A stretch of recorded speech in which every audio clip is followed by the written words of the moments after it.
today. Is it Sonic's 30th anniversary? Always. I just don't know anymore. Forever.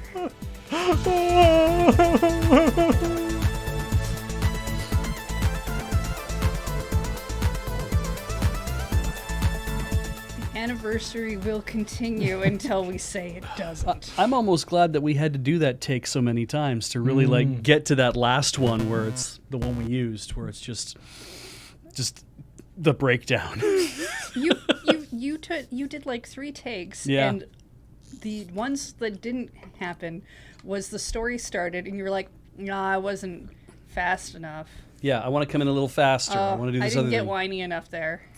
There was one we didn't record that was not bad, but it was also not there. So Yeah, that's why I didn't record it. The reason why I didn't record the first time we went through all the stories is because I was like, Beej and Kathleen could do better than this. I won't record this for them. no. That's why we don't record the first take. Yes, 'Cause that's it's an why. actual That's run through. So, welcome to ChillPoint, the show where we talk about all the video game news that happened in the last week and also about the episode of Checkpoint that just went up. Oh, I didn't watch that. How is it? It's pretty good. Yep. There's a funny thing with Beej's hair. Right, that's why I didn't watch it. Yeah. Actually, That's a joke, by the way. I edit the show. Yeah. So it's really hard to do that when you don't watch it. wait. Let me actually show you. I can show you actually the script for here. If I switch over here, you can see Beej's note here. I have my hair. It is in a bag. Feel free to take it out and show it to everyone. Just please don't unfasten it because it will go to a wig place. Then an aside to that, there are not many wig places around that will take human hair anymore. Apparently, at least in Canada. At least that's what they told you when you asked. Well, no. Maybe they knew who you were. All the way back to 2018, there was announcements from some places that used to accept human locks, like that kind of thing, that were saying we're not going to do that anymore because synthetic hair has gotten to a point where it's so good at mimicking human hair that it doesn't make sense for us to keep trying to collect human hair. The additional processing that human hair requires. They're like it's perfectly clean and sterilized and everything when we get when we get synthetic hair, and it doesn't behave like those cheap like $5 wigs you can buy at Value Village, right? It for a $200-$300 wig, you get really nice, the kind of hair you would get for like a $3,000 human wig. Right. And so they're all kind of evaporating, and there's one place left in Vancouver that it's a wig shop that still accepts human hair, and they're running the Wig for Kids program. So it's like you mail this to Wig for Kids, and they'll be very happy to have it, apparently. So and if they won't, they'll throw it away, and I won't know any different. So if you see a small child walking around Vancouver with hair that looks very much like Beej's hair, that's point them out. Get a picture on the sly. Make sure you don't let them know. No, weird. Yeah, super weird. Don't advertise Never that. do that. Don't advertise the idea of just taking photos of people without their permission. That would be very strange. There isn't enough there to make a wig out of. Also, there's enough there that you can. Color matching's going to be atrocious. That's the problem, right? But they're also like, you can send in gray hair. We don't mind. And I'm like, oh, okay.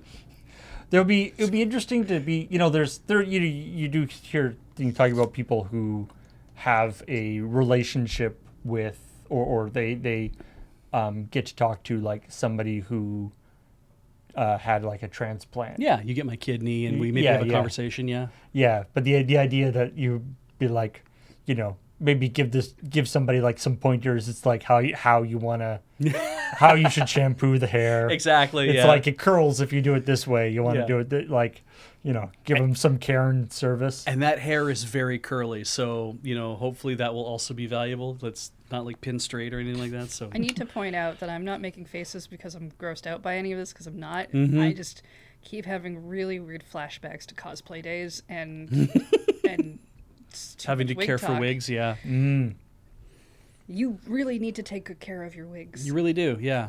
If We you need ever to want take to better use care of them ours. again, yes. We here at Loading Ready Run do not take good care of our wigs. No. We don't use them that often, and they are generally in like a big tub. Yeah. I mean, we've at They least aren't good quality at least wigs. put though. them in plastic bags so they're separate. We have a few wigs that are actually pretty nice quality wigs, but I don't think we found a use for them as the problem because they're mostly women's wigs, so difficult. Anyway, Mm-hmm. so yeah, this episode we started with Graham. We actually had two versions of the intro because we didn't know whether Graham was going to be in the office. Like we knew it was going to be Bij and Kathleen on the episode, but we didn't know whether Graham was going to be in the office. And it turns out he was working on something else. I'm so glad. I think that intro runs a lot better with Yeah. him actually here to do the notepad. And just straight abandoning me, yeah. Yeah. It's good. I definitely like won't it- be in the bathroom being sick. Yeah, well, I mean, the impression I got is that he's legitimately super excited Yeah. to get Yeah. your hair. There Surprised, are a sure, few but- comments that want him to return with a wig made of your hair. It would just look like a tonsure, or not a tonsure, like a top knot. Like that's all Yeah, it would and look people like. are yeah. okay with that. I guess, all right. I think there's a bit from like the Tenacious D TV show where they had like, and there's just a little thing with like Kyle being like, "Oh, I'm sad that I'm bald," and then Jack goes, "You know what, man? You can have as much hair as you want from my soul patch."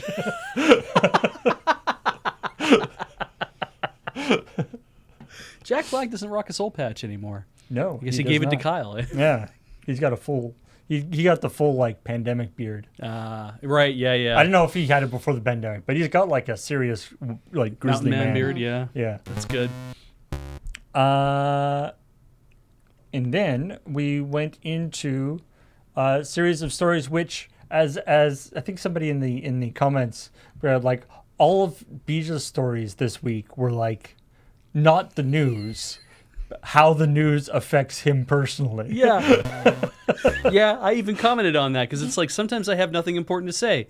Or Very frequently I have nothing important to say. or in the case of this one, that the Splatoon news was so boring that you fell asleep. Yeah, That is not a lie. I No. turned it on because I wanted to watch it. And yeah. Beach was like, I will watch it too. And he definitely snored through at least half of it. yeah. I was guessing that was true. Yeah. Yeah.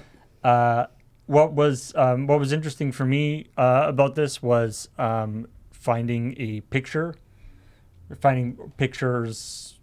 pictures of asleep Bij. Right? And I posted, and of course, I was like, this will be easy. I'll get Bij to take a picture of himself in bed. But of course, I'm making the graphics before we do the recording at like noon. And I might actually still be asleep, but Oh, you were. Yeah. and so ironically, I couldn't get Bij to take a picture of himself asleep because he was asleep. Mhm. So Heather came up with suggested the Choose Your Own Adventure stream, which was an excellent source of sleeping Bij. yep. Good God. And then I actually went on the Discord, and I was like, "Hey, Discord, hive mind, tell me, can we find some pictures, some videos of sleeping Bij?" Yeah. And there's a not insignificant number of instances. Now, some Where I of them- look like I'm sleeping at least. yeah. well, because yeah. we've done sketches I and think, snapshots. yeah, I and think stuff the of you sleeping. one on the across the streams is probably the one where you're like legitimately sleeping. Yeah, it's true. Yeah, you need to remember after you get what you need to tell the hive mind to stand down, because they will go for the next 3 days if you. I thought if you I had, don't. but apparently I wasn't explicit enough about it. I was like, okay, these will work well. I haven't And then they kept like posting more, and then I was like, okay, stand down. I haven't checked. Were any of them not from Loading Ready Run stuff? No. No, Great. we're all from your stuff. What a fucking relief. They don't have Some of them- access to. I mean, I suppose they're- if I'd gone looking through my photos, I do have a few. Yeah. There wasn't they're any really that old. wasn't taken through like a really telescopic lens through your window. It's or like, anything. oh, that's where we used to live. Yeah. Your profile picture on my phone is you sleeping. You didn't need to tell anyone that. It has the cat in it too, which is why I have know. it. It's very cute. I have one of you with the cat on top of your head while you're sleeping. Hey. So and then the other Sleeping Beach picture is from a crap shot we did called The Snoring or something, Yeah, where it's him and Adam. Yeah, I think you wrote that one I did. because there was while we were there. yes. I had it in the back of my mind for a while. But Yeah. that I love that one because that was you guys that was just when you were up at the ski lodge, right? I think so. Yeah. Yeah. Yeah. Or that's when you it's Or on like a It was a cabin Axe trip. East or Yeah. something maybe. I don't know. Yeah. I think. no yeah it was on a cabin yeah Okay, it was a cabin because trip. I remember I didn't go on that trip, but I remember like, is it the most passive aggressive thing to like write a script about how much somebody snoring is somebody writing a script about a hypothetical person extremely annoyed at somebody else in their room snoring when you're on a trip. I was like, what is happening Well, I mean, on we this were trip? we were definitely in bed, and there was definitely someone snoring very loudly, and we could not identify who it was. But he also. I wrote that because somebody told me that I snored loud while I was sleeping, and I'm like, Right. So I'm like, well, what you should have done is this.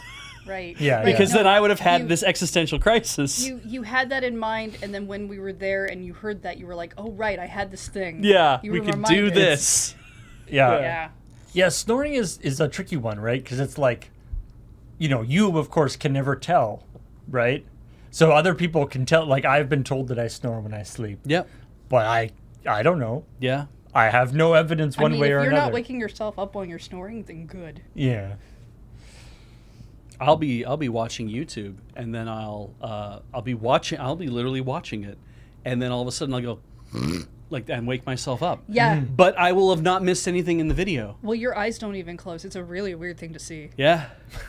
It's not okay. It's like No, it's not. my whole everything fell asleep, but the eyes were just hadn't gone yet, and then it's weird. The other thing about this news is Splatoon 3 news.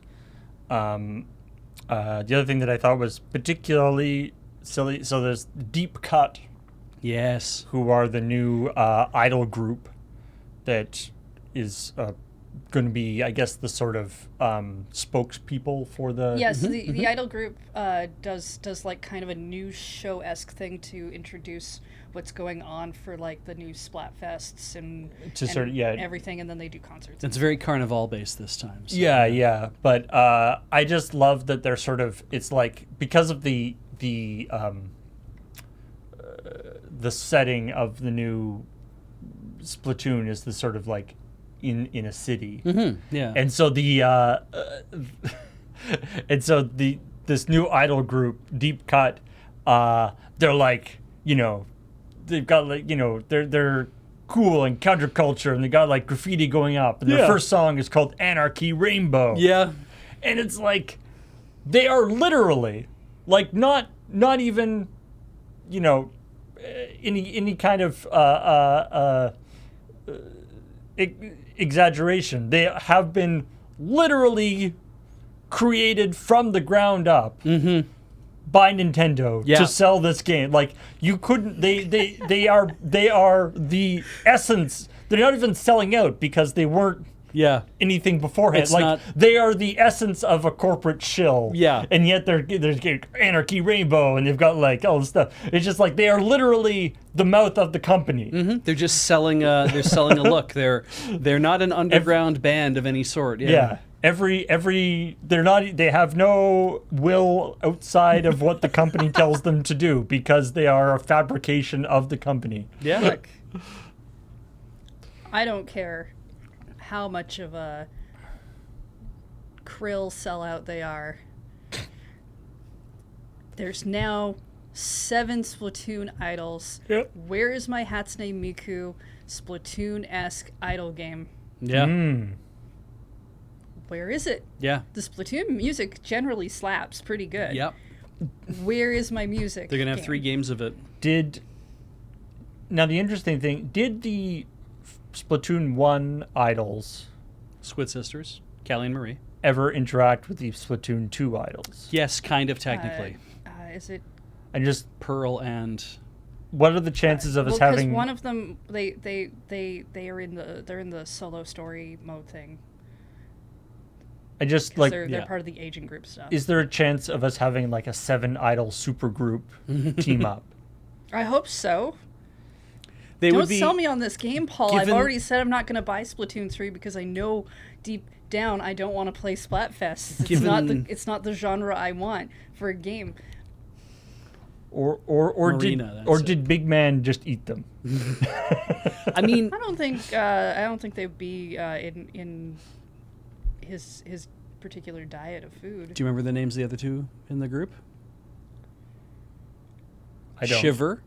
Oh, right. And I don't remember their names. I think it starts with an R or an A or an H. I can't remember which, but yeah. I don't remember what the other one is, but I remembered Shiver. So that might even be wrong. But yeah, they have a new idol group now, and they let their hands go all the way down this time instead of kind of the more this when the stay fresh. I love that they have a manta ray. And they're like, we're going to call him Big Man because it's very because again, it's Carnival, and Big Man is kind of like... Is it Carnival? Because to me, it looked more like a more traditional Japanese carnival. The aesthetic that they're trying to get with the music and the celebration is that they want this to feel like Carnival, right? Because they have a big guy in the group, and he's kind of in the back, and he's dancing and doing whatever. But it didn't come across as Carnival. I know, right? But I think the idea is they want to get this very Brazilian or island feel, that kind of They felt much more Japanese. Yeah, and I'm like, it didn't really come across as I don't really feel reggae or ska or any of that kind of that I don't feel any of that from the music they're making either. So I'm like, they say they want to try to do this. I don't know if it's actually going to be reflected or not, but. Yeah, I keep saying they say it, but I didn't see them say it. In the articles, people have been saying this is what they're going for. And I'm like, this must be on the Tumblrs or something, I didn't or read must the be articles, part of I just watched the directs. press releases or something. And I'm like, okay, if you're saying it, I'm assuming you're saying it because of that reason, because it would be kind of weird to say, from what we saw, to say, oh, it's like Carnival. I'm like, it doesn't look like Carnival, but they want it to be that. It didn't give me that feel. I don't agree with that. Yeah, maybe that's just wishful thinking on the part of the people writing the articles. I don't know if that's actually a mandate from Nintendo. Very fair. Are these people who are writing these articles getting this information directly? Is this their speculation, or is this just are they not watching enough anime over there? Do I need to send them some anime? I can send you some boxes of anime. This just in. Journalists who need to watch more of it. People who write for video games news channels do not watch enough anime. I will send you all the high school festival anime I can find. There is Love Live and Bandori. Whenever I see a manta ray, a happy-looking manta ray, especially in the scene context, they kind of always look happy, don't they? Yeah. Well, but I always think of the Finding Nemo. I love that the manta ray, let's name all the sections of the ocean, the school. It's always the school bus. It's always singing with the kids. Yeah, that's good. I love that it's Big Man though, because that's another thing where I'm like, feels like a very, we didn't want to call him Ray, we want to call him something else. He's a big manta ray. Big manta ray. Okay, great. That's good. Big Man. I love it. Good name. I personally thought the card game mini game thing was really interesting. Killer idea. So is that between matches of actual Splatooning?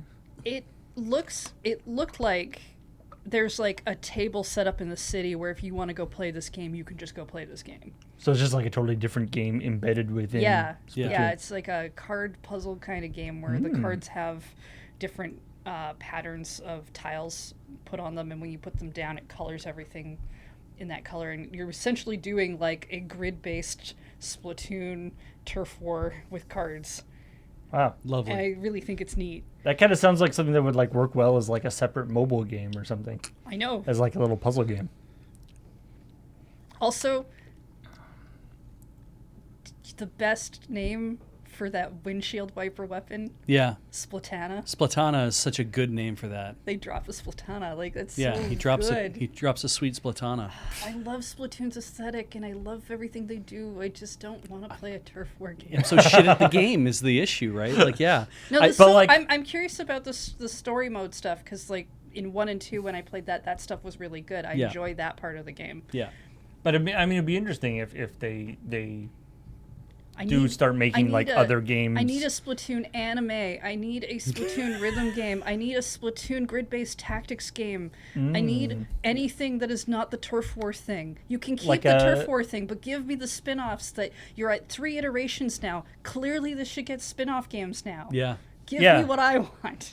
Splatoon, like 2.5D side scroller. So, yeah, it'd be so good. You could do like cool like squid things.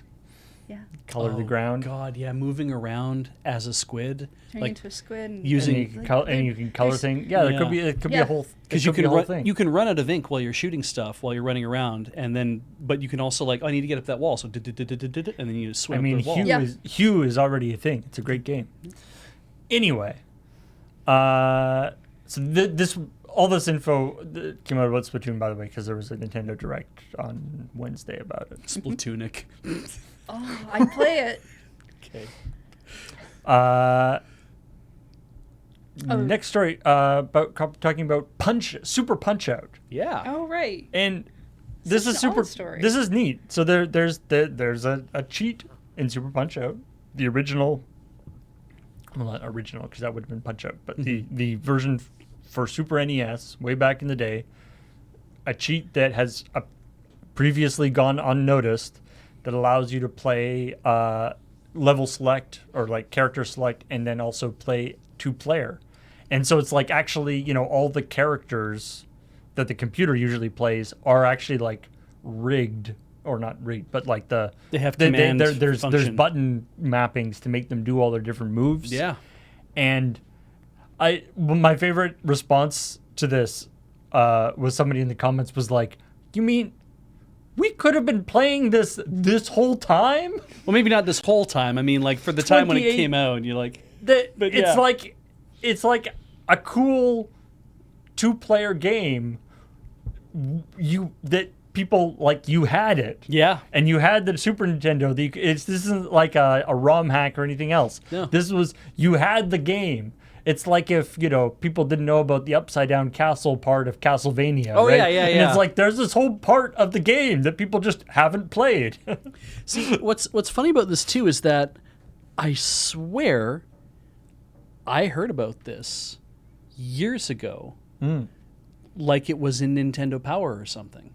And I know there's this whole thing where it's like, well, this was like buried in a whatever. Like it's like nobody has ever found this. Nobody's ever said a thing. We've never known about this. I'm kind of like, then why the hell does it sound so familiar to me?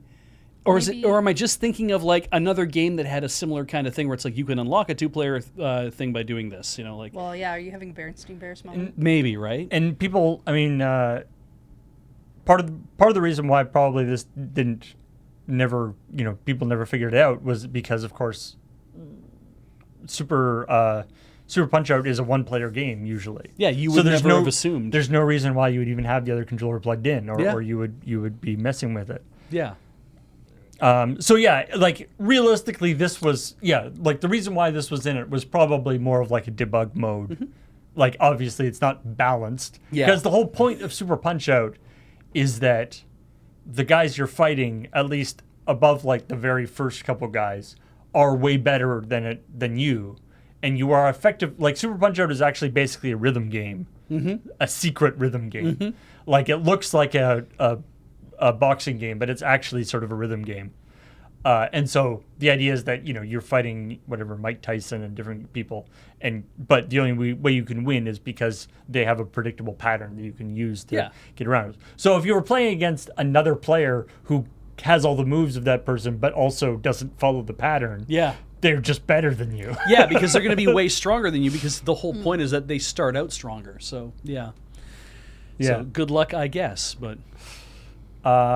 Anyway, That's when the whole thing about giving your little brother the second controller. right. Make them pretend they're doing stuff. Yeah, it's they like, would here, actually be doing things. They'd be doing stuff for real this time, and they'd be way more powerful than you. It's like evening that out now all of a sudden. I thought the 2-player mode meant you could each person could pick whoever though. Like you No, could not- No, you always Little Mac versus somebody else. The first player is always Little Mac. Okay. The like protagonist, who's like The wireframe model. translucent down to the bottom. Yeah. Well, then I'd say maybe Super Punch Out players just don't talk about their games on the playground like they used to. It is such a like playground. Like I'm telling you, if you plug in another controller, push these buttons, there's a secret thing. Like it's such like a playground cheat thing that would be like a rumor. Like, oh, if you duck behind the car 50 times in a row, you'll get a special Pokemon or whatever. You know. Yeah, Mew was under that truck the entire time. Yeah, exactly. Sonic. The Sonic in Fall Guys story, which is, I mean, this, you know, as Beach talked about in the story, we literally did this as a coming up. We did 2.5 years ago. We did do it. Yeah. Christ, because I went through like the shoulder graphic is a screenshot of the episode that we did. Oh my god! Because I was looking because I'm like, I need to find where we did this because I swear we did this once already. We mentioned it once, and like I went onto our YouTube and I looked like for ChillPoint, and then I looked for like Sonic, and then I went look for Fall Guys, and like I could get all the things we were talking about Sonic, but I could never find anything. Well, back then. I mean, Heather will put the names of the stories in it, but not usually the coming It up. won't be the coming up because we don't really do a story on that. Yeah. And so that's where it was. I found it by I just searched the scripts. You will look for the right. Oh, I see. Okay, that makes sense. Yeah. That would you can search Google Docs. Right. That would have been way faster than looking on YouTube. Because I mean, I just assumed that we would have read about it, but we didn't actually do the story, which is why I looked on YouTube. But you're right. We did talk about it in the coming up. So anyway, that's exciting. So we did talk about it in the coming up, and because at the time, and to be fair, it's probably and it's kind of the same thing now, is that. Fall Guys outfits are always like a costume that the Fall Guy is wearing. It's not like you actually get to be Sonic. Yeah. You get, because like there's clearly like a piece where the two halves join in the middle, right? So you're not like turning into Sonic. You are a Fall Guy Bean Man wearing a Sonic outfit. Which is what makes the Dr. Robotnik one look really weird to me. Yeah. There's already been a picture of somebody posting it where it's like it's got Robotnik's top on, but they have Mai Shiranuri's bottom on, which gives like, and Mai Shiranuri's the big boobed one from Fatal Fury or King of Fighters or whatever, and she has like very bare legs, so he looks like he's running around in like a thong or something. It's real weird. And I saw quite a bit of appreciation for the Dr. Ovi Kinto. What is Kintobor? I don't know what that reference is. So Dr. Robotnik's real name is Dr. Ivo Robotnik, or Ivo Robotnik, if you want to look at that way, right? I only know that because a friend of ours who's a very big Sonic fan, and also the fact that Dr. Kintobor is who Dr. Robotnik actually was before he went all crazy and wrote his name backwards. When did that? Sonic the Comic. I was gonna say, because I mean, like Robotnik, obviously it was like Eggman, and like I feel like the mythology has kind of played fast and loose. Yeah. So like, what actual context is that? Well, yeah, because I mean that's also the place where Knuckles has like a deep lineage of like family and like all these different names and shit. The comic like, is all these the best. people, and like the comic is crazy. And I also saw some dismay in the YouTube comments for Furry Shota. Yeah. Well, I'm not wrong. And you know what? You don't need to describe that in any more detail. Shota just means young boy. Yeah. That's all Shota is. It's just a young boy. Yeah. Okay. There's nothing even dirty about what you said. Really, there isn't. It's just, it's up to everybody else having... I know it's the default expectation of Beach sometimes, but most of the time he actually doesn't say stuff that's dirty. Yeah. He just makes you say it yourself. I set the table. Yeah, he makes you say it yourself in your brain. You're the ones making the meal of it. That's a lie. I make a meal of every episode, let's be fair.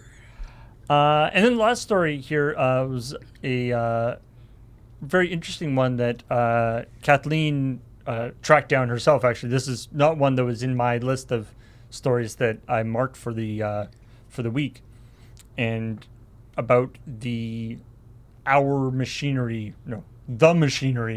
which is the game engine by Our Machinery, Right. which Really, it's just their machinery. creates some very unwieldy sentences. Which is it? I find it, the whole, they updated the EULA, yeah. and then told people they had to delete it. To get fucked, yeah. That seems... It's weird. Like that should be illegal somehow. So, because it's like almost all EULAs do have a termination well, no, construct, yeah. well, they do have a clause that says we can update this. Yeah. And you often get, like, I've often you get emails from like YouTube or Google or PayPal or whatever that's like, we've updated our EULA. Here's the new stuff. And usually it's just like we've included clearer language. We haven't actually changed anything about right. it. They will also they'll almost always say too that it's like we've updated our EULA. You have until this date to go read it if you and object to any part of it. And of course, if you object to any part of it, then you can withdraw yourself from the service. But in the same way as you can always hit no on the do you agree exactly right screen, but it's nobody does. If you want to stop using PayPal because we're doing something shitty now, then it's like you're free to leave PayPal at that point if that's what you want to do. We're letting you know, we're giving you advance warning of it. This sounds like no warning was given about the change to the EULA. They just basically very said, little warning. Yeah, it's like we're doing this, and then a note comes out being like, we are requesting that you delete the machinery from your thing. And this is a game engine? Yeah, so it's a game engine. To be clear, they don't say that you have to delete your game made with this, but you have to delete all the game engine parts of your game, which kind of leaves you with just like your assets. Yeah. Not the actual like stuff to make it a game. Which is no good. There's been a lot of speculation as to what because the people making this were, from what I understand, quite well regarded in the community. They had their dev blog was often was considered to be an excellent resource. They had a very popular Discord that has all been closed, and so like the one thing I've heard is that one speculative thing is that there's some sort of copyright or like some aspect of the machinery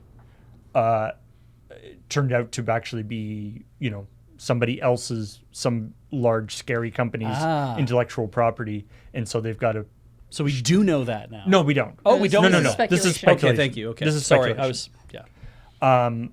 But the idea is that it's some other big scary company's intellectual property, so they have to, so they're like shutting it down and salting the earth and making sure that nobody.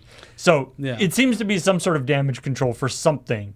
Apparently, even like a couple weeks before this, they were talking about on their Discord about how great it would be if they could open source the engine.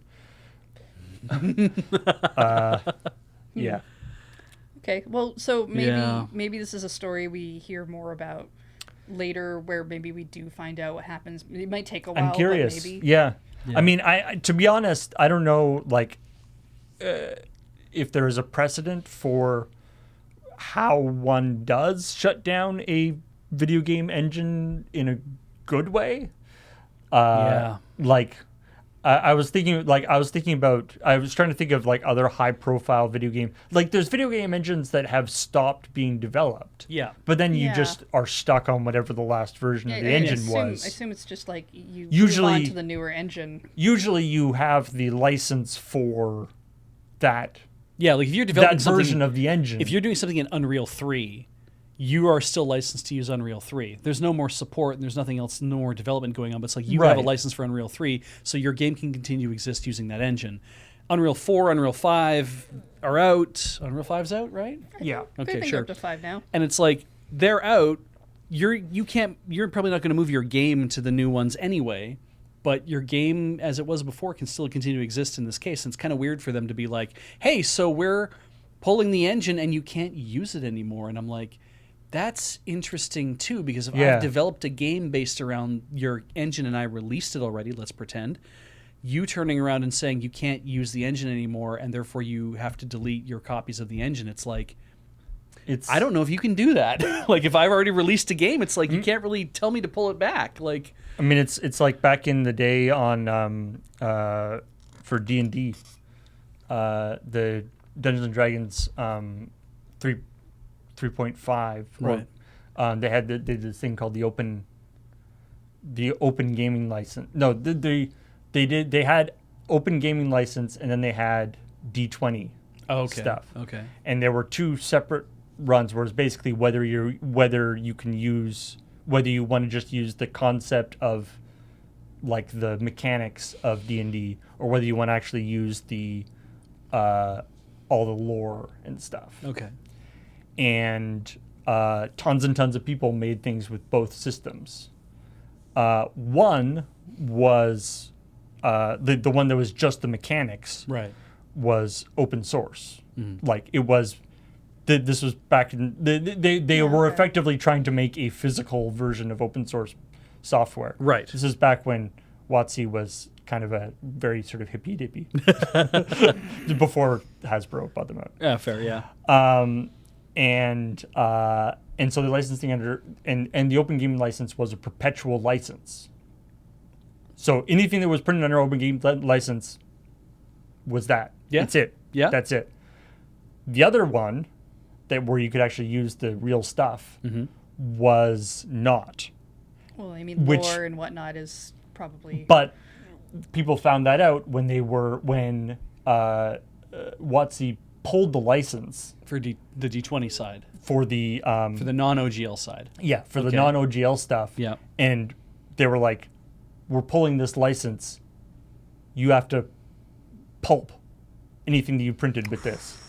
Like you can't sell it. Yeah. Okay. Wow. And that's why like Paizo made Pathfinder. And like basically Right. that was like a lot of the high profile third party D&D people were like, oh, we can't trust D&D to not mess with us again. Yeah. We're going to have to do our own thing. Fair. It's a fair lesson. And I mean, in the larger scheme of things, it's like obviously what Ian says this all the time. If you watch Rhythm Cafe, you've probably seen him mention this multiple times. It's like trusting another company with what it takes for you to do your best work means that you are kind of always at the mercy of what that company does, right? I mean, you can break it down to it's like if I rely upon one other person in order to do my job properly, it means that I'm not in full control of my job. I need their assistance to make that thing happen. And that's not to say I don't think that's a bad thing. I think that relying on other people's tools is a good thing because it means I didn't have to develop those tools in the first place. But just, you have to have that in the back of your mind that it is. There's nothing wrong with what he says because he's completely right about that. But sometimes he takes that stance to a degree that's just like, well, I don't know how the heck you're going to get your website on the internet without paying a hosting service and without doing some of these things. Yeah, I mean, unless you want to set up your own computer and then pay an ISP, and it's like. But there is only so much time in the world, and I really don't have time to learn every single skill of every single step of the process. Right. Yeah, sometimes just throwing some shit up on Squarespace is actually a good idea. We do not, as a society, shear our own sheep, spin our own yarn, knit everything, and then make our own clothes that way. No. You would never wear clothing again. Yeah, or you'd have two really nice shirts. Well, but not that nice as shirts, actually. But the trick is, if you have to, it's just understanding where your, vulnerabilities are. Where your vulnerability, your blinds, Yeah. If, for instance, Slack shut down, that would suck. Yeah. I mean, we'd have to scramble on a few things. We did stuff before Slack, and we could figure it out another way of doing it, but it would really suck. Yeah. Anyway. And then I'm glad a lot of people liked my Twine joke. It was good. Escaping input strings. Oh, that's right. You wrote the outro. I did, yeah. Excuse me. Which, for those of you who don't know, that it is a very nerdy programming joke about because when you're making something that allows the end user or somebody to write a string, as in making an input. In text input. You have to be careful about making sure that it is escaped or sanitized, sometimes called. Yeah. which is basically making sure there are various, depending on how you are parsing that string, what you are doing with that string, there's various special characters that can cause issues. And you would think that this is something that would be basically solved by now. But we've done a couple of, we've done mini story. You know, I remember there was one back in not too long ago about Fall Guys. They have a thing. People, well, they had a thing for Your name. For your name, Right. People could make like ridiculously long names, Right. Uh-huh. And I think there was some weird thing that allowed people to kill, that allowed people to like mess with other people Right. by making a really long name Yeah. and you putting special characters. Yeah, Anytime you allow somebody to input something into your program, you are putting your program at risk of being compromised. yeah, or exploited. Yeah, you just have to make sure that. This is yeah, why we're what not kind of allowed to people- rename Link anymore, huh? Yeah. Yeah. Yeah. Or name the horse. That's literally how one of the Yeah, ways no, they I cracked. know. Yeah, was Twilight Princess on the Wii. Banner Bomb was a way that they used to crack the in all of all things. Legend of Zelda: Twilight Princess, one of the games that would have been like floating around everywhere at the time. It's like, and this is a way you can hack your way, and it's like, Yeah. Jesus. And that's just using like, it's not even using like fancy special characters No. because No, it's just it was text just- It's input. just a buffer overflow. Yeah. Yeah.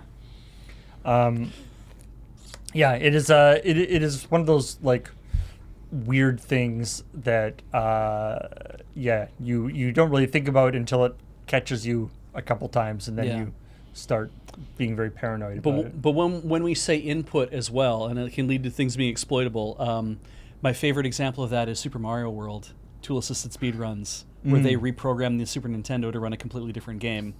Because if you get the RAM in the right position and then you start That's- doing inputs, you can basically tell the thing. That's not so much sanitizing inputs. No. That's just that's just like utilizing overflow bugs. Exactly right. But yeah, I love that kind of idea. So I mean, my favorite instance of it actually being kind of intentional, or maybe not intentional, but then it became like, I remember way back in the day, on, what was the music, social network? MTV. Pandora, MySpace. MySpace. Yeah, there we go. Thing on Wait, that was on music? MySpace, the accepted way to do a lot of things to customize your MySpace page was in the you could go into your description, like the description field, and just start writing Code. start writing HTML. Holy shit. You could open an HTML tag and start writing HTML in. Whoa. And you could and so that allowed people to put pictures on their pages Yeah. and do different Oh, things right, and because stuff. they're not expecting anyone to and do that. and putting CSS, you could put CSS in it to hide things on your page and do stuff. But it's like that was I feel like maybe that was a bug to begin with, but it was also like everybody used it, and that was the like accepted way of It was doing the it. culture at the It was time, the accepted yeah. way of doing it now, and that was like the official MySpace approved way of customizing your page. Wild. Neat.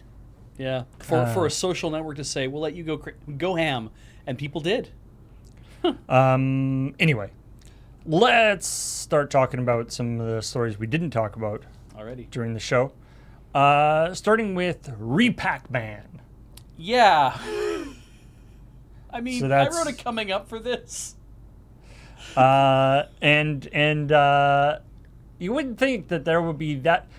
So the Bandai Namco released a video about showing the quality improvement from the previous like Pac-Man World. For Pac-Man World PlayStation. open. It's not really even like a Pac-Man game. It's like a Mario style, like It's a open world platformy type. platforming. Yeah, Yeah. 3D platformer, yeah.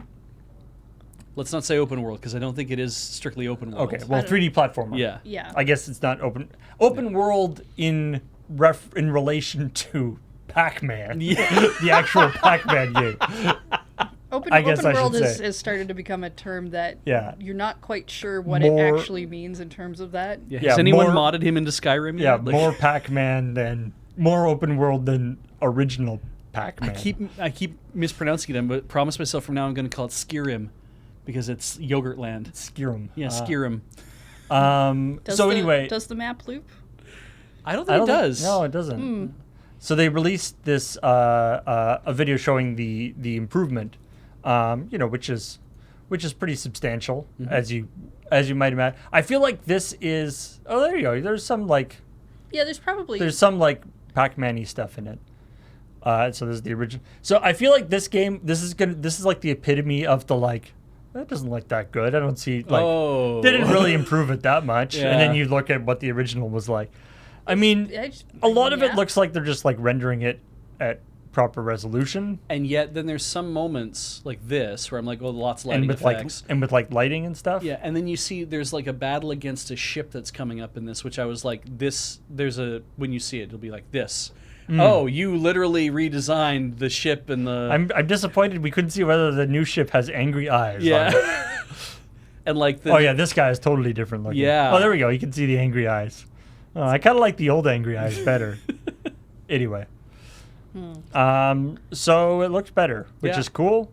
But yeah, apparently this is one of those games that does have a following, a fan yeah, base? it does have it's quite well liked. Yeah, I think they brought this up in the partner direct or something as this was coming to Switch, and there were people who were very hyped that this was getting a graphical redesign. Yeah.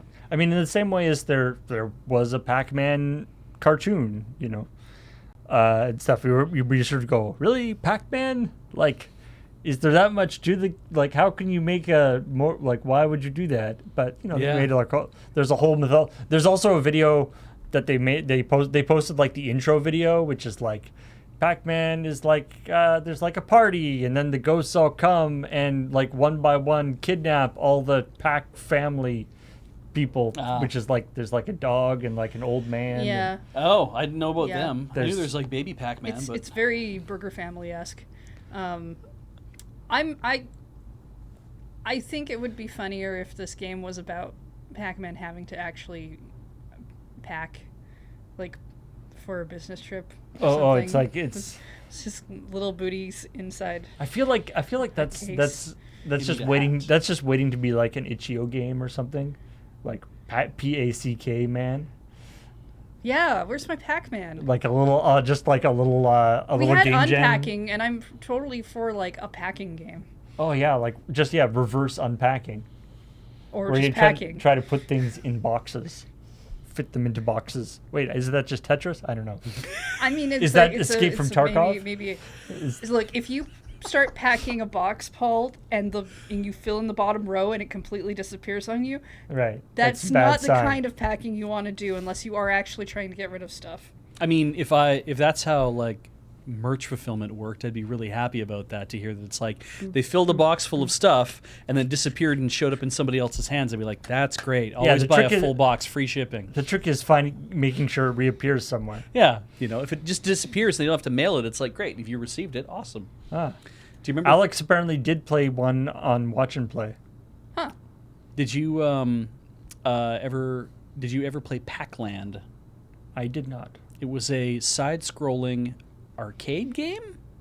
Pac-Man could get a hat and then get a helmet. A helmet That's- is a kind of hat. It had the worst goddamn controls, and it was sure. a side-scroller Okay. where Pac-Man's walking and he can jump over stuff, and it sucked. It was just the worst controlling thing. But I yeah. know we say that ever since was it Team Fortress 2 that hats are a very important video game thing to have, but sometimes hats are not enough.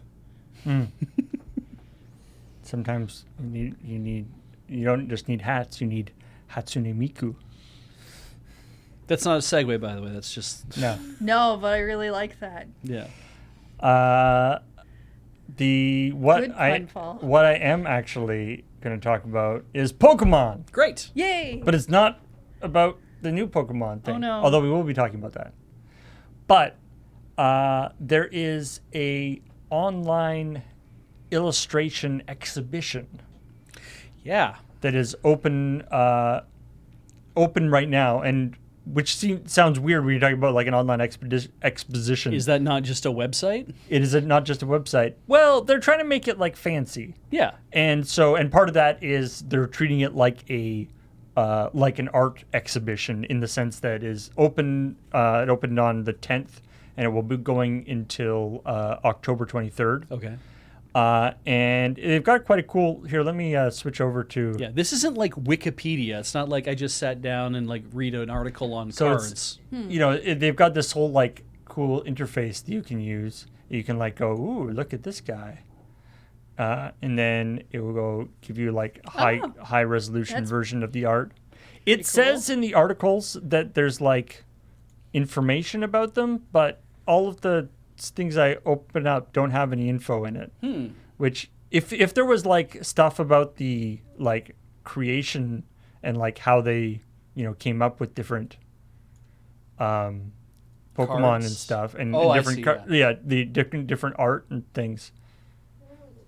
That would be super neat. Like it would be really cool if it was like, hey, can you give me a gallery that's like these artists drew these little cards? artist name and the little description that's like, Because I'm Swinub enjoys the snow. Yeah, I'm pretty sure that do Pokemon cards actually credit their artists? I don't know. Yeah, I've never. Haven't looked. I think they do. I mean, I would assume they do, but I wouldn't see why they wouldn't. Maybe newer ones do. Like there's a sense to me of with this that I'm like, this was all created in-house by a corporate art team that was working on Pokemon. Like it's like, I don't get a sense of Pokemon as being like, we went out and we got a bunch of artists to do the work for us, and so we credit them all with a copyright at the bottom, like the way that even that if you Wizards have, does, right? Even if you have artists working in team, that doesn't mean you don't let's go to the next group. necessarily have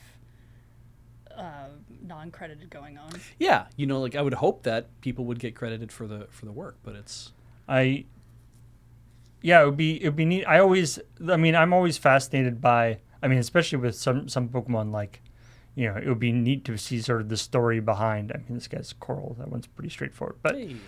the idea behind like coming up with different, why they, why different Pokemon, how they came up with them. This is quite funky art. Yeah.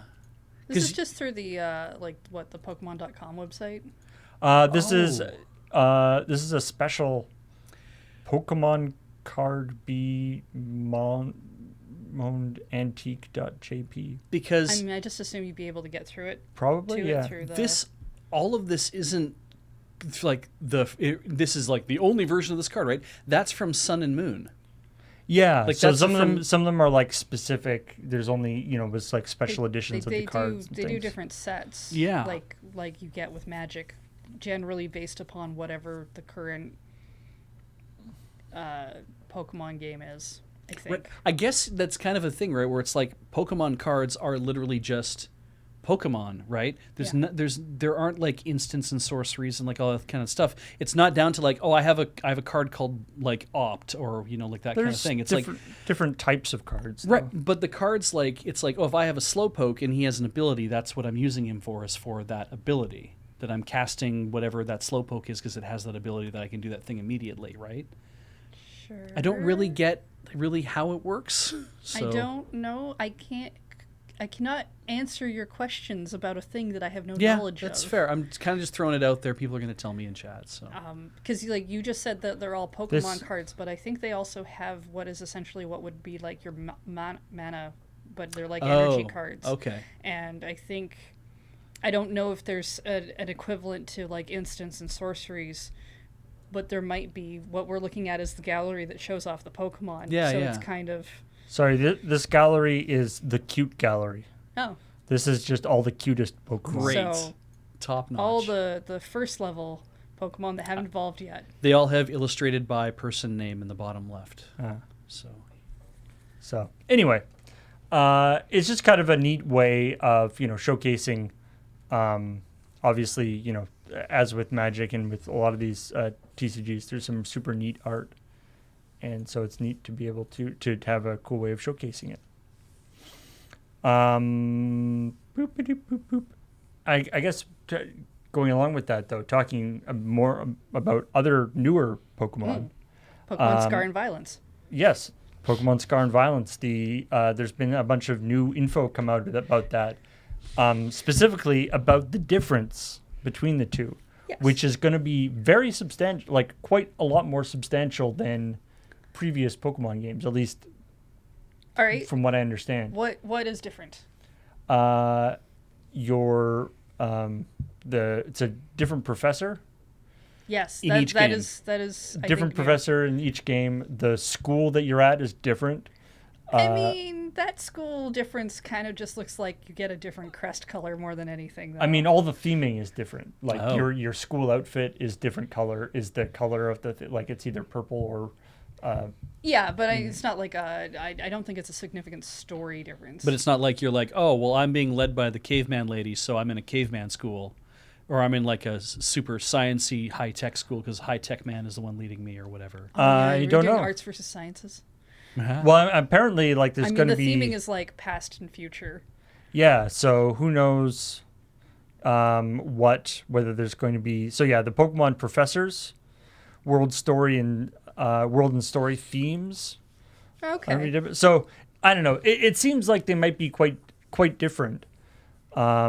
There's the bikes, of course, with the Legendaries. legendary Pokemon, and of course, everyone has made lots of fun of the fact that the one that's sort of the caveman historical one. The past one That uses just its actually uses its just- feet. Yeah, Yeah. they're cosmetic wheels. They're not actually wheels. It hasn't really figured those out yet. We haven't seen anyone do an Akira slide yet.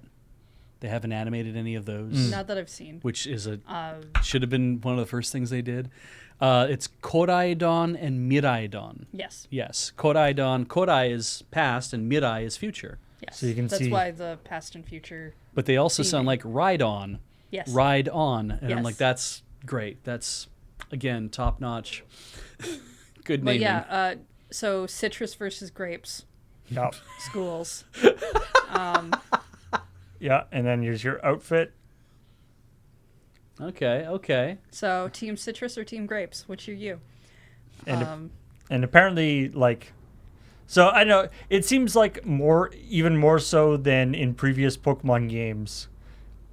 It's like two divergent timelines. Parallel, kind of almost, right? Parallel timelines. Interesting. Yeah. Whereas I always got the impression with regular Pokemon things that it was just like you're the same place. You just happen to have not encountered I different Pokemon. watched a video, I think it was a Did You Know Gaming video, about Pokemon originally coming out and how the reason they ended up with two different versions of Pokemon, which are basically the same, but there's different Pokemon in between them and like very small differences, was that the original idea of what they wanted to do with Pokemon involved. They wanted people to use the link cable to trade. No, they right? wanted to have everyone to have kind of their own unique, interesting gaming experience. So there was basically originally like 256 different versions of the game that were going to have. You'd have one game cart, but when you started, your trainer number would denote which version of the game you were going to get, Right. and then you would do trading and stuff. But it was on the Game Boy, and it was overly complicated for what they wanted to do. Was it not that they wanted to get, like, they basically had a 32-bit number? They were like, so you could have 65,000 different? Yeah, something like that. Yeah. And then whoever was in charge to talk to I don't know, Gunpei Yokoi? Miyamoto or something. Whoever, yeah. Like, and they were like, maybe if you did some different version, like cut down the number of versions you're going to do of the game. And even with a physical cart, they were still attempting to do 7.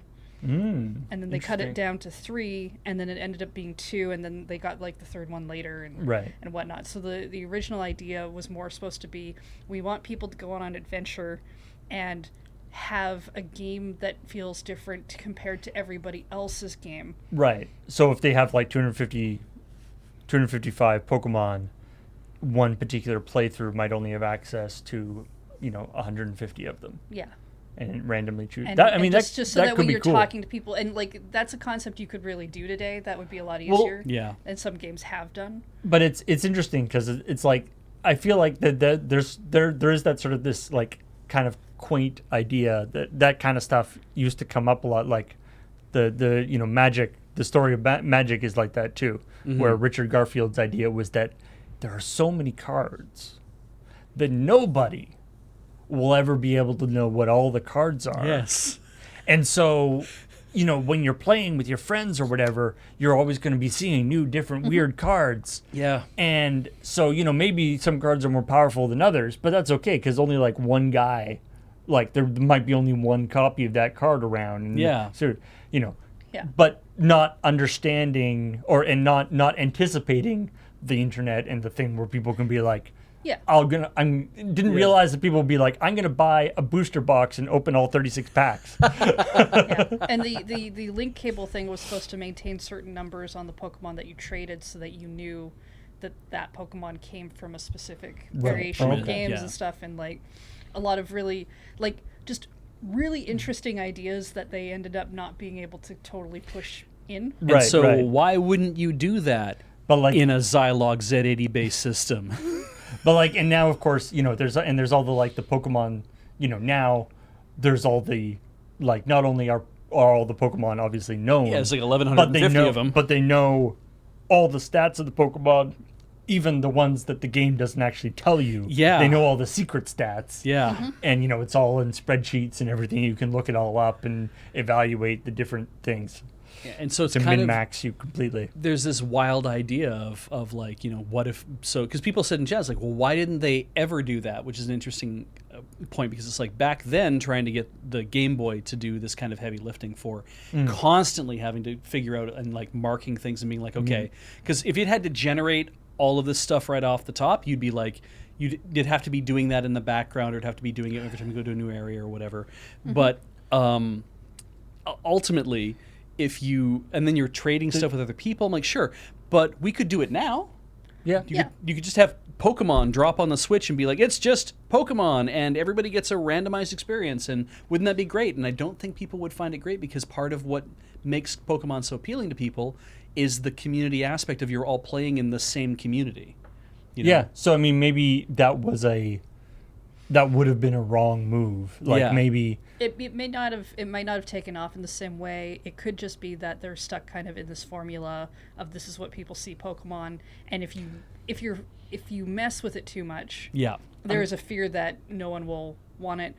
I mean, another. Pokemon Arceus only came out with the one copy and didn't do the two different version things, and I thought it was probably one of the best Pokemon games. And I could ever. definitely see. So I'm okay if they drop the two version thing. Yeah.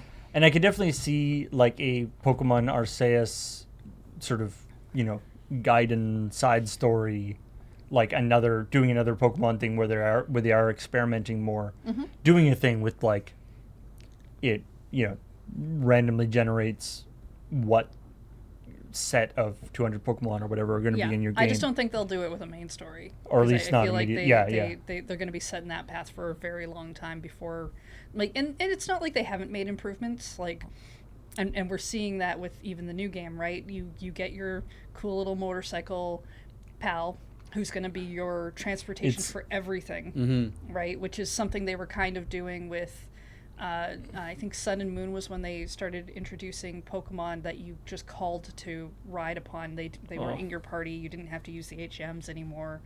I hate it in Soul Silver that I'm playing.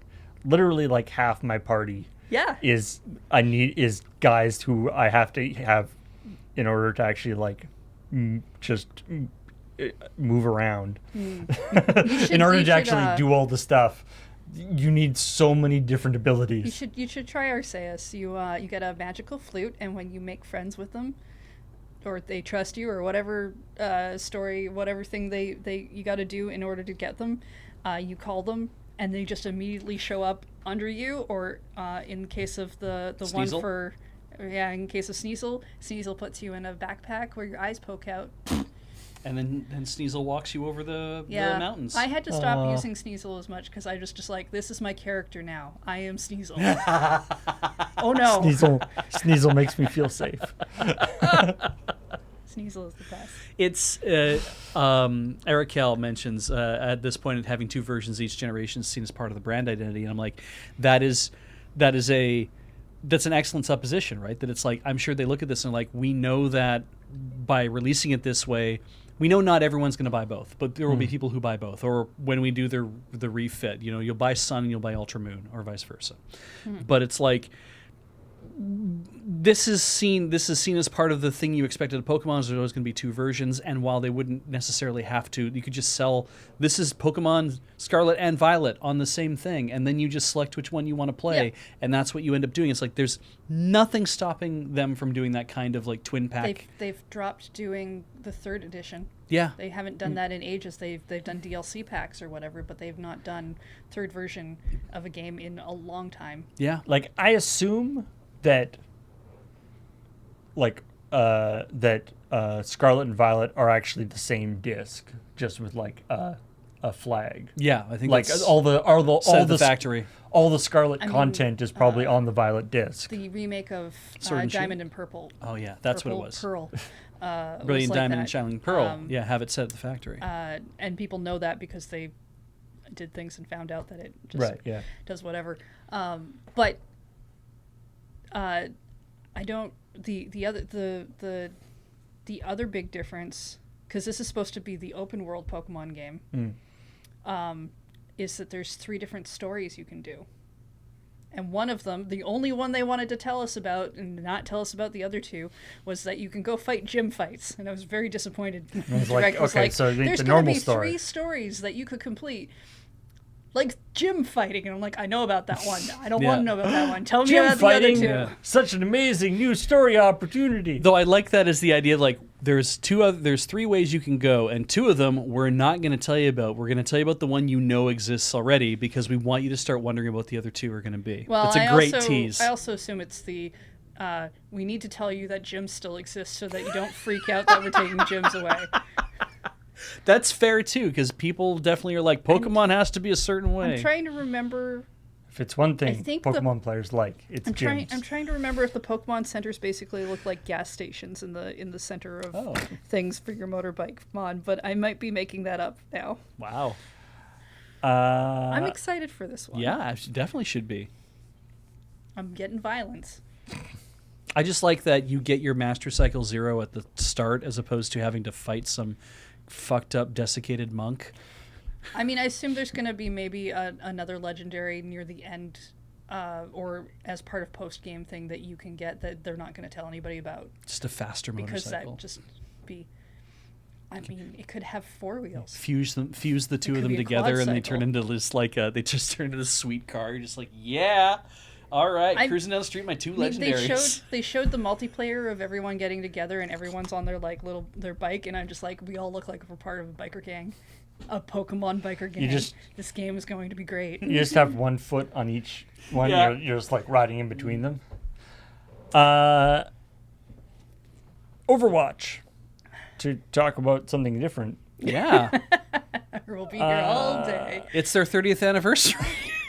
What? No, that can't be right. They are going to be doing their volume 3 anniversary event. Great, I was close. Most of those words I said were right. You just Similar. missed Zero. So they're going to be doing their anniversary, the anniversary remix event, which kicks off on Tuesday. It's going to have a bunch of fancy skins for the players, for the characters and stuff, and a like replayable events, I think, is in there too. Yeah. And there'll be some new loot boxes and stuff. Will there? There will, but this will be the final loot boxes. Oh. Yeah, I was going to say, I thought they were getting rid of those. Why? Yeah. So when the Volume 3 event ends on August 30th, they will also be taking away not only the Volume 3 loot boxes, but all the other loot boxes as well. They will no longer There be... will no longer be surprise mechanics in your Overwatch. Whatever will be exciting again. Maybe you'll just play the game. And this is in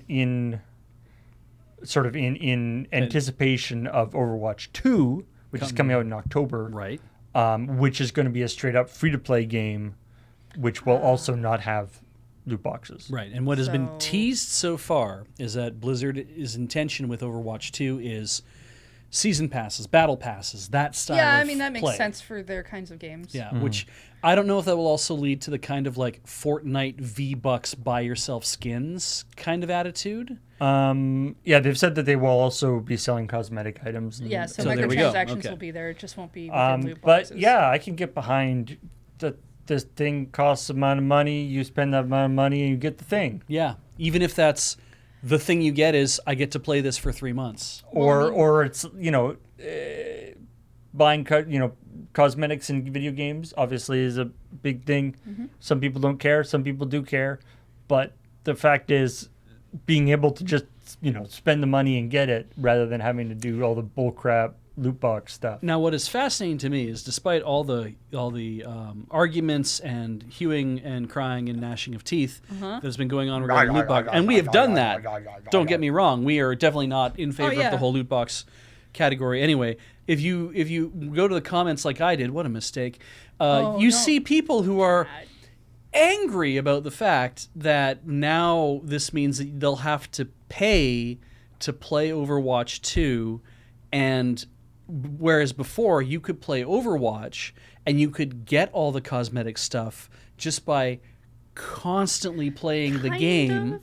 and then therefore you would always be unlocking access to loot boxes by constantly playing the game. Yes. And as long as you just constantly kept playing the game, then you would just be unlocking that stuff for free, as if your time is not worth anything. I mean, there is that part of the argument, but there's also the fact that because it is a loot box, you still run the risk that if you are trying to get everything, You might never get you anything. can't necessarily get everything. Yeah. And it's not like battle- you open 10 duds and you're like, that gives me a shot at the nice one. They don't even do stuff like that. No, right? I don't think, because that's very much a gotcha game thing of do the 10 pull at once, get an extra pull for free, but also because you did the special event pull, they guarantee like the higher quality whatever. But I get where they're coming from when they say, I paid once for the game, I put my $60 down, I bought Overwatch. And that meant that I had access to everything, even the loot boxes, which meant that I had to play the game, I had to grind, but I could eventually do it all for free. And I'm like, and I get you. I understand where you're coming from. I don't think it's a great attitude. And I mean, they were, and the loot box, Overwatch only ever did cosmetics in loot boxes. Yeah. They never did gameplay affecting and, things. The battle pass systems do vary between different games a lot. I've seen a lot of games that do that kind of thing of you pay for the battle pass, lets you go down a specific track of grinding. Yeah. If you don't, you still have like the free track of grinding that maybe gets you some stuff. Not Right, every game yeah. does that. Yeah. A lot of games I play do. And you're kind of in that. You're kind I'm of back and forth on free to play Yeah. a lot of times because I do appreciate that there are games that people can just download and play, like the new Kirby game that's like roll around on the Dream cake Buffet. and then fight your friends. Yeah. I thought was going to be a free to play game. Yeah. And it's not. Yeah. And I That was surprised definitely me. I was definitely going to download it if it was a free to play game because I don't even know that I would keep up with it. But now I'm like, I don't know, because I was expecting something different, I guess. Yeah. And I do like the idea that a free to play game means that people can just download it and try it out. But I think I just want games that are like, let me try it out for a bit and then let me pay you so I can actually play the whole thing. It is upfront. it's a delicate balance. Yeah, it's like there are certain games where it's like when this thing comes out, I'll drop the 80 or 90 Canadian on buying this game because I know right off the bat, like if the new Hollow Knight came out, if Silksong comes out and it's like full price game, they said it's going to cost you $80 Canadian. I'm like, yeah, I'd buy it yes, in a I heartbeat. would. Right? It's so weird that But- it's for like what is supposed to be like a $20 indie game or whatever, right? It's like, but I would if they said no, it's a full price game. Now I'm like, I understand that the first game should have been a full price game. But, I mean- how big it was, but I mean, it's like, Nintendo I mean, Nintendo tried to do that with their like free to try. Yeah, thing. free to start. Free to start. Free to was start, Their, was yeah. their thing. They did Which it is with just, the you know- Mario mobile game. Which is just demos. Yeah. Like that's not people Ultimately, keep it's what it is. people keep trying to rebrand demos, but that's basically what it is. And it's like that's a cool idea, but I don't think it was actually that successful No, for them. people didn't like that kind of thing. I mean, we've already seen from like where have they made the most money on mobile? If we talk about mobile, Fire Emblem Heroes on a gacha game. That's where they've made the most money because the tactics game's portion is still really fucking good, but it's like this thing with Overwatch is so funny to me because I'm like, they made a full price game, they released it, it had its fan base and people enjoyed it, and we made t-shirts and you can go find them on the store and please buy them because they are on sale. Overwatch 2, which we will probably not make t-shirts for, who knows. Anyway, Overwatch 2 is coming out and it's free to play, and I'm like, that just means then you can sit down and play the game, right? You can just get the and it's like that's appealing also Okay. because that's why people start playing Fortnite. Let's look at some things. PUBG was not a free to play game. It sure was not. Had to become Fortnite- one. It is now a free. Yeah, it is now yeah, free. but to it play. was not originally. Fortnite ate their lunch by being a free to play game. Yes. So Yep. if that's the market they're going after, is that they're going after people who are like, I don't want to drop money in this game until I know if I like it or not, or kids who are like, I don't have the money to spend on games, but I will play this, and all my other friends are playing this too. I think it's why kids started playing Minecraft. It's why kids play Fortnite. I mean, Minecraft isn't free to play. Well, the Java client was like a free thing you could play, right? Like, No. So Minecraft has always cost money. oh, see, like I always assumed that because It's just been around so long that everybody owns it. I just Yeah. assumed I'd see kids coming into the library to play Minecraft all the time on the Java clients. I was like, I assumed that was just free to do. It's not. I mean, if you're playing it at the library, it is because they There's probably have it installed or whatever. Yeah. But We never owned that client. I have no idea where it came from. there was a free Don't worry, demo one version at one some of those point. kids figured it out. Maybe that was why I was thinking about that. Very, very early Minecraft was free. Okay, fair. That's why I thought. But I mean, yeah, like I said, it's been around for long enough that, to be honest, I actually one time when we were doing we were doing one of the like punch a chunk things. We were trying to set things up with like multiple cameras, which necessitate like another in-game client. like another client logged in Yeah, to yeah, be yeah, like yeah. a camera. And I was like, oh, I'll just log in, I'll just register another account. So I'll have like multiple accounts going in. And it was like $25. I was like, wait, what? You have to pay for Minecraft? yeah.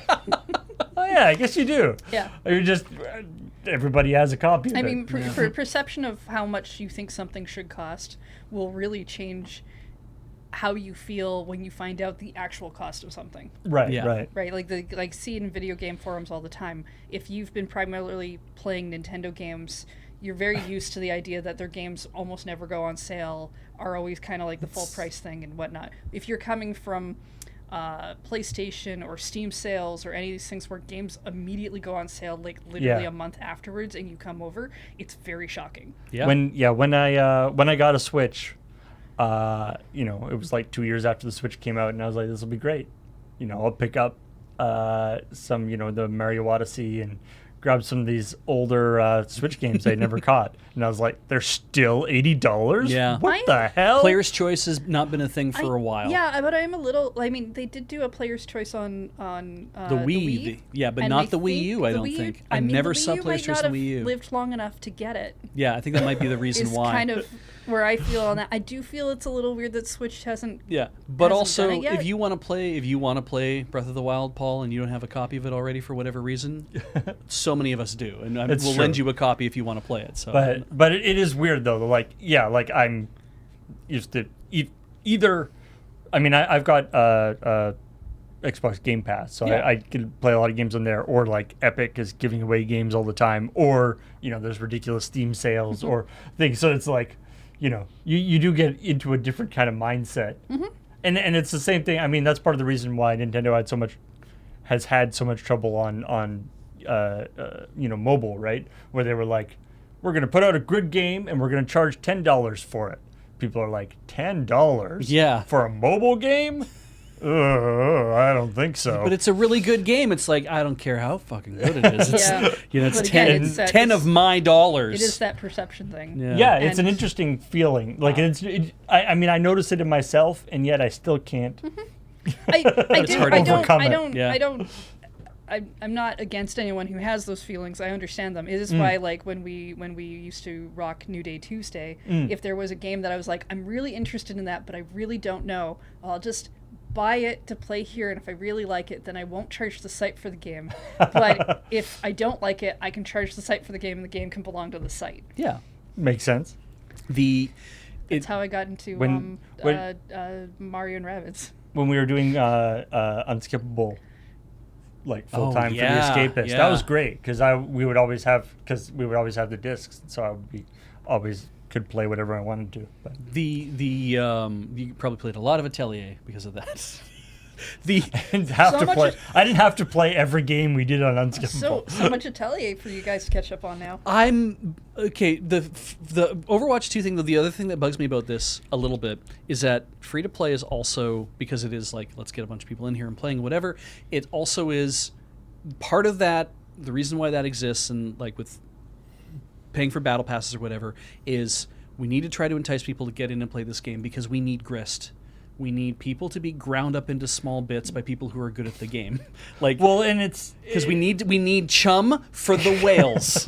And in a multiplayer game, of course, though, like especially I mean, it's even more so the battle royale games, but even a regular multiplayer game, like the guy who was playing Diablo Immortal problem he ran into where there was just nobody good enough the whale got too big. For the matchmaking system. Yeah.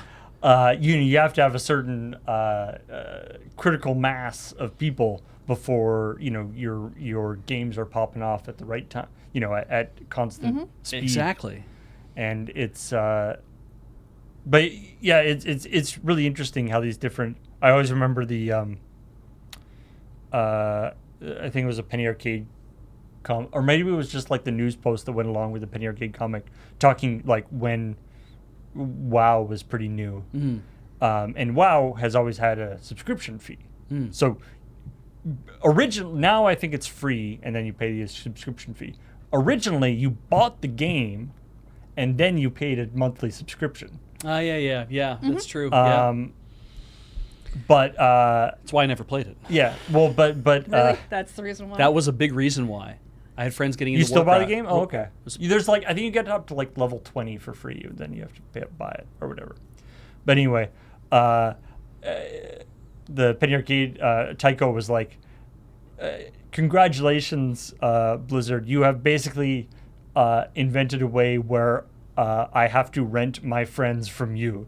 Yeah. Like, in order to enjoy time with my friends, I have to pay you $10 a month so I can join them in this video game. Because that's what everyone was doing. Because otherwise I'll never see them because they're doing this. So I want to be a part of that. I got to be a part of it too. And it's still frustrating I mean, I'm glad at least that the loot box thing, if it is going by the wayside, that I'm the whether it's because of blowback from people from consumers or regulators. Yeah. Because there's quite a few countries now that are really starting to look very closely at loot box things. I actually think it has more to do with that, because if you put out a copy of your game, you don't want to have different versions of it in regards to your loot box systems. Yeah. Like, I've literally seen companies just pull the game from those regions.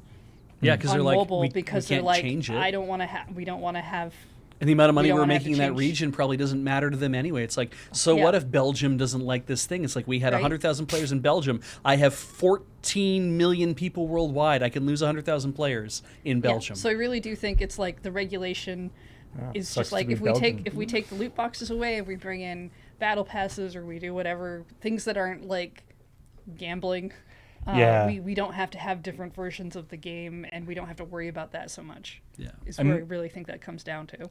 Yeah, I mean, the problem I find with that kind of stuff, though, like if it is the sort of regulation thing, is that I don't have confidence in the ability of governments to keep up with the shenanigans the shenanigans that the new really messed up monetization schemes that video game companies can come up with. I don't think like it's taken a long time to Yeah. to Loot come boxes against have loot been boxes. a very long time, so Like- yeah, I and- don't. Like it's, I'm concerned if that's like the solution. They're going to have to do what the cops do, which is you have to hire the crooks to learn the grifts. They're going to have to be like, we need advisory committees full of people who can say this is the new monetization shit that they're working on in the industry. It's like, great, we'll start banning that now. Like, Yeah. we look at how this is going to be terrible, so let's just get ahead of them and ban them from doing it. I mean, I think a loot box is fun. I think like if I play a game and I win a game and I get to open a box to see, hey, what'd you win because you won that race? I'm like, oh, here's the thing. But then it's tied to my gameplay. It's not tied to I dumped a bunch of money into a thing, and that's kind of what I liked. Like when I played Fire Emblem Heroes, I never spent money, so it was really tied into if I'm doing things to get orbs to do the unlock for the things, then I'm earning orbs by doing these things so that I can get the thing, and I'm like, okay, that feels like it's part of the game. There are, I think Xenoblade did this, either the first one or the second one, where the swords you got were essentially random drops, like that kind of thing. But there's nothing in the game that's microtransaction based. Right. So I don't think people look at those as loot box. Like the term loot box now gets very much tied to you spent money or you had to do a free to play thing or whatnot. But there are mechanics like that have existed in other games before that were never tied to that, and those could be fun depending on And it's your one grinding levels and the rates and stuff. But if they were managed well, they could be good, right?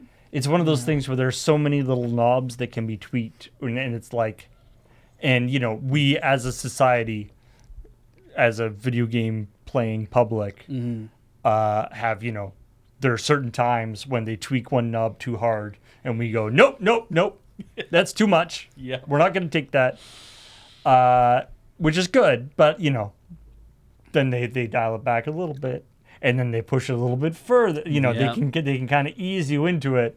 It's moving the Overton window. Yeah. It highly depends on like how they're going to tweak those knobs based on whether or not they're going to make a lot more money off of you, Right. or if that's just part of a gameplay thing. Right, and it's like, Right. if you have loot boxes that are available through gameplay, that's fine.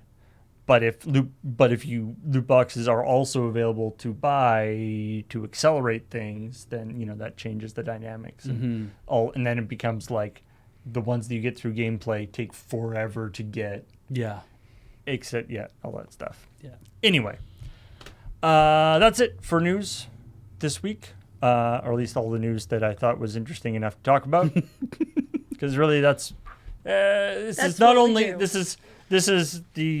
not just any news. It's video game news, and then within the realm of video game news, it's the video game news that we have something funny to say about.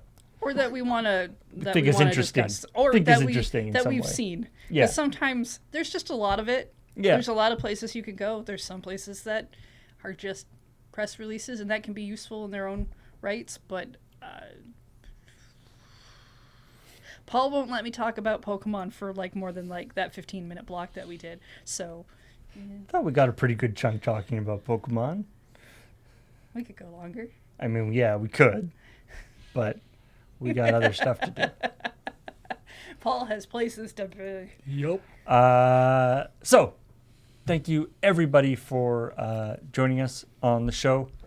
And also, if you are on the YouTubes, thank you for joining us here on the LRRVG channel.